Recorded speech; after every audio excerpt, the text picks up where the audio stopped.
Welcome to the Jill on Money podcast. It is Saturday, June 26th. You know what? We got backed up on emails all over again. There's just a zillion of them sitting in the inbox. And if you have sent us an email and you want to skip the line and you want to get ahead, do you know what you have to do? You have to resend it to us and say, I'll come on the air with you. That's the legit way that you can skip the line. Send us that email, resend it and say, all right, I'll come on the air. Ask Jill at JillOnMoney.com. Ask Jill at JillOnMoney.com. And then Mark will do the rest. He arranges it all. We have these beautiful technological solutions that we have developed amid the pandemic. So now let's use them to dig out and get you moving up the list. That is what we did with Lee. Lee is on the line from, you ready for this? Wait for it, Germany. Hi, Lee. What can we do for you? I'm a military retiree. I did 20 years of service in the military, and I retired 2 years ago. I am now I work for the Department of Defense in Germany, so I'm a federal employee. And I guess I have a kind of a good problem to have, but it's my problem. So I'm looking for advice on what you give military retirees as to how they integrate their pensions into the traditional programs, 401ks, Roth, TSP, and the government case. Okay. And also I want to say I am a big addict of this podcast, and I will probably get some grief from you because some of the things I say I know you're against. So this will be an interesting phone call. I have nothing to. I think we're friends. Let's start on the same page. So you are 20 years that you gave of your life, which is pretty awesome. And you are currently receiving a pension of how much, Lee? It's about 50 grand. Okay. And then how much are you earning as a federal employee currently? About 110 to 120, depending on the exchange rate. Uh-huh. As a federal employee, are you participating in the thrift savings plan? Absolutely. I max it out. Fantastic. When you look ahead, what's the game plan? You're how old right now? So I'm 45. The game plan is, I think I'd like to try something non-traditional probably in 5 years. I know that's where the grief will come in. I know that you say I need to do something, which I know I need to do. But I'm not saying you have to do something. Wait a second. Let's see how much money you have. I mean, if you're worth $10 million and you never have to work again, you can do whatever you want. I'm totally fine with that. How much money is in your thrift savings plan right now?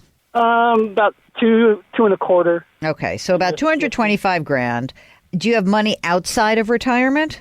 Yeah, I got about 175 in a Roth, or in different Roths, but collectively in a Roth. About 350 in mutual funds, mutual funds in ETFs, and some individual stocks. Okay, great. That's fantastic. Are you single or married? I'm married. My wife's British, so she's kind of under a different system. So I don't really. Well, I mean, obviously she comes into the retirement, but for tax purposes, she's a different entity. She's a different entity, and she loves scones with clotted cream, and so do I. By the way, so who doesn't? How old is your wife? My wife's a few years older than me. Oh, very nice. So let's call it 48. Do you guys have kids?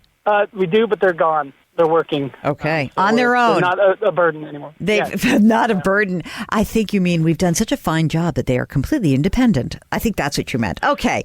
Now that the kids are gone, this is a great question for you, which is how much money do you think you'll need to live on? Let's pretend it's 5 years from now. Okay. What do you think you need in terms of your living expenses? I think I need a couple trips a year. Or a couple trips and some skiing. So reasonably maybe 20 grand. Mm-hmm. Our house is paid for, and then I need some cost of living. So I'm thinking 80 to 100. 80 to 100.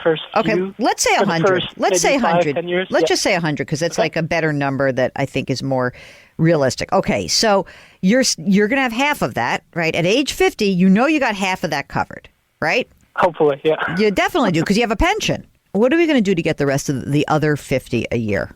Are you going to tap into your mutual funds and exchange traded funds? I don't want to. I know at 50 and a half, I probably need to start doing something, but that's not for 15 more years. So right. I'd like to not have to do that if I don't have to. Then how are we going to have you spend that $100,000? In other words, are you saying to me in 5 years you want to do something completely different, that you would make $50,000 a year doing that thing? Potentially. Here's what I think. I think you could do that. So if you said to me, look, I'm 45. Don't give me grief, Schlesinger, because I want in 5 years to live a different kind of life. I am totally there with you. I'm not going to tell you not to do that. What I am going to say is this. At age 50, you know you have $50,000 coming in. Between you and your wife, come up with another $50,000 a year doing something. And I don't know what that thing is. And leave your money alone, because you're going to no longer have the money to contribute. But you are. I mean, look, you got $750,000 socked away already. All right. And presumably you're going to keep saving. So I think in 5 years, hopefully you'll have $1 million generally. Right. You have $1 million. Yep. What would be wonderful is at age 50, you never touch that $1 million.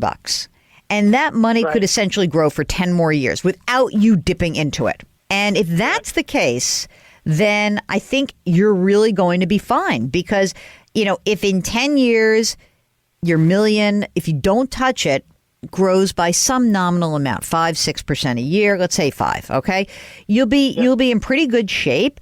You'll then at some point be able to collect Social Security. Your wife's going to get some sort of something from the British government. You have your $50,000 in your pension from the military. You'll be fine. But here's when you're not going to be fine. If you tell me that in 5 years, you're going to start blowing out of those mutual funds and exchange traded funds and stocks, that $350,000 in post-tax money, if you're telling me that's the case, then I don't think the plan works. So you got to be willing to do something at age 50. Right. Makes sense. I mean, look, I think you're in amazing shape. I really do. So obviously, every year longer you work, the whole plan works better. On the other hand, I just want you to understand that your biggest risk is dipping into your nest egg too early in your life, because hopefully you're going to live till you're 85, 90, 95 years old. And if that's the case, we got to make that nest egg absolutely work. Okay? How's that sound? Very helpful. All right, good. Go get them. Tell me what you're doing in 5 years. Okay, if you want to be like Lee, you're not going to go to Germany, but the way you can be like Lee and talk about your early retirement is to send us an email. Ask Jill at JillOnMoney.com. If you're on the JillOnMoney.com website, hit the contact button. And while you're on that website, sign up for the free weekly newsletter. Why not? It's right there. It's free. It's so easy. If you're listening to us on YouTube, don't forget you can subscribe to Jill on Money right on our website. You can also subscribe to our sister podcast called Eye on Money. We'd love for you to do that.